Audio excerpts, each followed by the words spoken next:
మార్చి 1, 2025 శనివారం ఈరోజు మనం మదనపల్లి మార్కెట్‌లో టొమాటో స్టాక్ అంటే దిగుమతి అనేది ఎలా వచ్చింది మనం ఇవాళ తెలుసుకుందాము. మార్చి నెలలో ఫస్ట్ డే ఇదొచ్చేసి.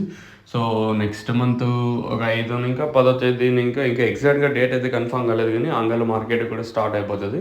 సో, ఈ నెల నుంకే స్టాక్ పెరిగే ఛాన్స్ ఉన్నట్టయితే సమాచారం అయితే ఉంది. అంటే లైక్ ఇప్పుడు నాకొచ్చిన ఇన్ఫర్మేషన్ ప్రకారం చూసుకున్నట్టయితే చాలామంది మార్చి 10వ తేదీ పైన చాలా ప్రైస్ అడుగుతున్నారు.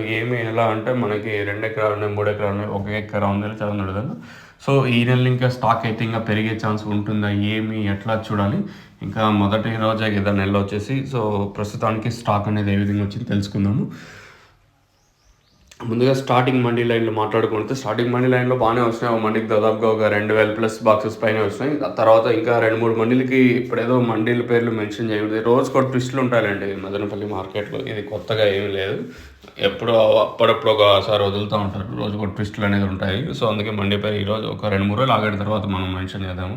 సో, ప్రెజెంట్ ఈ లైన్‌లో తీసుకున్నట్టయితే ఒక 2, 3 మండీలకి బాగానే వస్తాయి. ఒక మండీకి అయితే 2000+ బాక్సెస్ అయితే వచ్చినాయి. అలాగే ఆ పక్క మండీలో తీసుకున్నా కూడా దిగుమతి బాగానే వచ్చింది. ఈరోజు దిగుమతి అయితే పెరిగింది నిన్నటితో పోల్చుకుంటే. ఓవరాల్‌గా మార్కెట్ మొత్తం తీసుకుంటే దిగుమతి అయితే పెరిగింది. మరి వేలంపాట్లు అనేది ఎంతవరకు ఉంటాయి, ఎలా అనేది question mark. Let's wait and see. చూద్దాం ఏం జరుగుతుంది, ఎట్లా చూడాలి. మీరు మన ఛానల్ని ఫస్ట్ టైం చూస్తుంటే వెంటనే సబ్స్క్రైబ్ చేసుకోండి. చాలామంది ఇప్పుడు ప్లాంటేషన్ చేస్తుండ్రు మన సబ్స్క్రైబర్స్ కానివ్వండి, అలాగే ఛానల్ కొత్తగా చూస్తున్నట్టు కూడా. సో, మీకు కూడా అంటే మనం మొక్క నాటిన 7 రోజులు ఇంకే భూవరం అనేది యూజ్ చేయాలి. సో, నా రికమెండేషన్ మీ అందరికీ కింద నెంబర్ కాల్ చేయండి దానికోసము.